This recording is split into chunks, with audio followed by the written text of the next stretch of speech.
meriwayatkan sebuah hadis musalsal pada yang hadir di rumah kami ataupun yang menonton dimanapun Anda berada. Sebuah hadis musalsal yang dikenal oleh para ahli hadis sebagai musalsal biqauli kulli rawin fil uzlatis salamah. Hadis musalsal ini adalah hadis di mana setiap perawi sepakat mengatakan fil uzlatis salamah. Dalam beruzlah atau ketika kita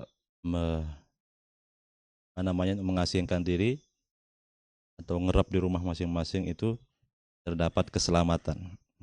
Saya riwayatkan dengan sanad yang bersambung pada baginda Rasulullah sallallahu alaihi wasallam, dan jarak antara saya dengan Rasulullah ada 29 perawi. Saya adalah perawi yang ke-30 setelah saya ijazahkan kepada hadirin hadirat dan diterima ijazahnya pula oleh para penonton yang dirahmati Allah Subhanahu wa taala. Sah antunna semua menjadi perawi yang ke-31. Selain sah menerima ijazahnya, sah mengamalkannya, sah juga pelungguh semua meriwayatkan serta mengijazahnya kepada siapapun, murid, kepada teman, kepada keluarga, kepada anak. Hadis ini saya riwayatkan dari almarhum ayahanda Tuan Guru Haji Husnud Duat. Beliau juga mengatakan sadaqa Rasulullah sallallahu alaihi wasallam fil uzlatis salamah. Maha benar sabda Rasulullah sallallahu alaihi wasallam ketika beliau mengatakan di dalam mengasingkan diri itu terdapat keselamatan. Beliau meriwayatkan dari Syekh Yasin Al-Fadani. Syekh Yasin Al-Fadani juga mengatakan hal yang sama. Sadaqa Rasulullah sallallahu alaihi wasallam fil uzlatis salamah. Benar apa yang disabdakan oleh Nabi bahwa di dalam hal mengasingkan diri atau mengerap di rumah masing-masing itu terdapat keselamatan.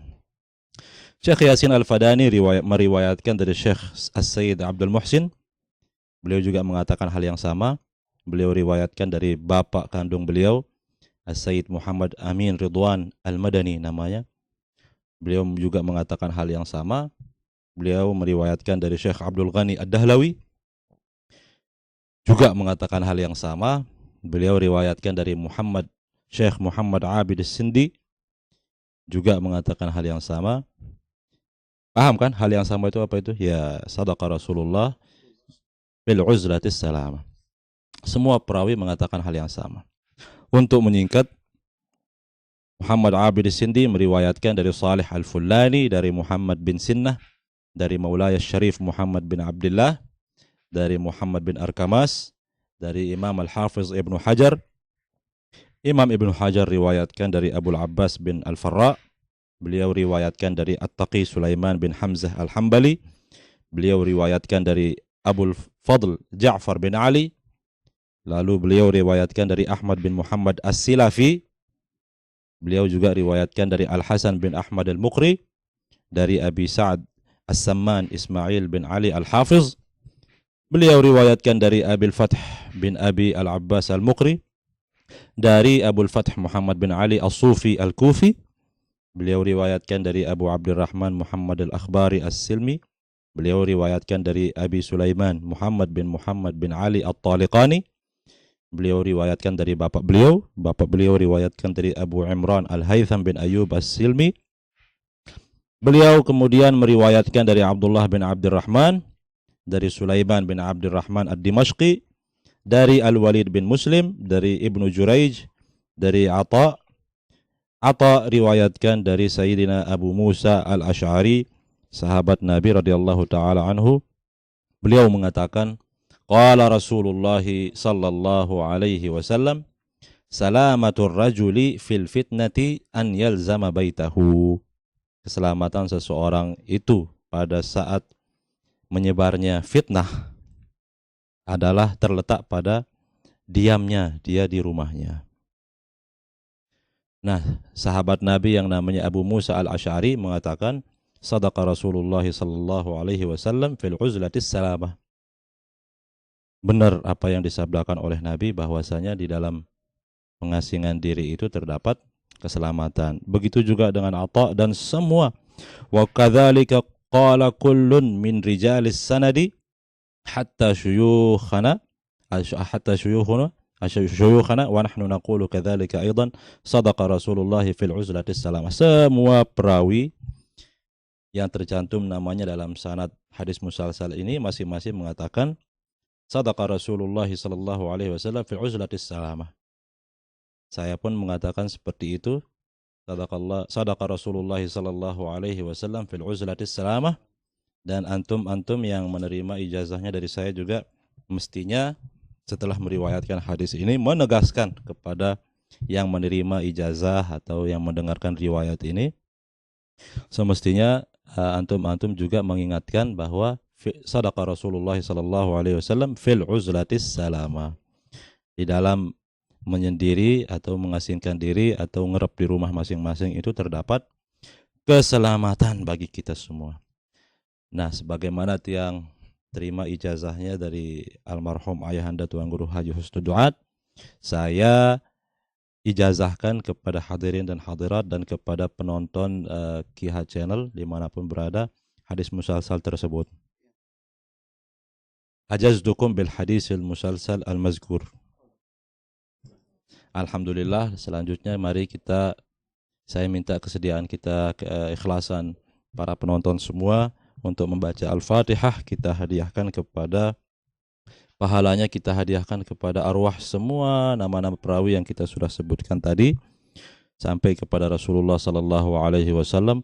Mudah-mudahan kita memperoleh keberkahan beliau-beliau, amin ya rabbal alamin, serta dijauhkan dari segala macam fitnah, dijauhkan dilindungi dan diselamatkan dari segala macam jenis penyakit zahir batin, wabil khusus penyakit virus corona yang menjadi penyebab pengajian kita berpindah dari Mushola Al-Abrar ke tempat rumah kami, rumah orang tua kami yang sederhana ini. Al-Fatihah. Dan sabda Rasulullah sallallahu alaihi wasallam, salamatur rajuli fil fitnati, keselamatan seseorang pada saat menyebarnya fitnah. An yalzama baitahu, dia harus bermulazamah di rumahnya. Artinya apa? Mendiamkan diri, berdiam di rumahnya, atau ngerep di rumahnya kalau dalam bahasa kita. Nah, fitnah yang dimaksud di sini apa? Umum. Ya, secara bahasa ulama mengatakan al-fitnah itu adalah al-ikhtibar, al-ibtila, al-imtihan. Cobaan, ujian dari Allah Subhanahu wa ta'ala. Apapun bentuknya. Sedangkan dalam istilah fitnah itu adalah ibtila'un halla ala fardin au mujtama'in fi umuri dinihim au dunyahum. Fitnah adalah suatu cobaan, suatu bala yang menimpa perorangan atau satu kelompok, di mana cobaan ini menyangkut urusan agama ataupun dunia. Maka ulama membagi fitnah itu menjadi dua macam. Ada fitnah yang menyangkut agama, ada fitnah yang menyangkut dunia. Nah, fitnah yang menyangkut dunia itu adalah cobaan-cobaan, bencana-bencana ataupun bala atau malapetaka ataupun penyakit yang menimpa diri kita pribadi, fisik kita, ataupun menimpa keluarga kita, ataupun harta kita, ataupun desa kita, negara kita. Dicontohkan para ulama seperti misalnya al-fayadanat, seperti misalnya banjir, seperti gempa bumi, seperti penyakit taun, termasuk peperangan, ya, termasuk juga penyakit yang sedang melanda dunia ini, yaitu virus corona.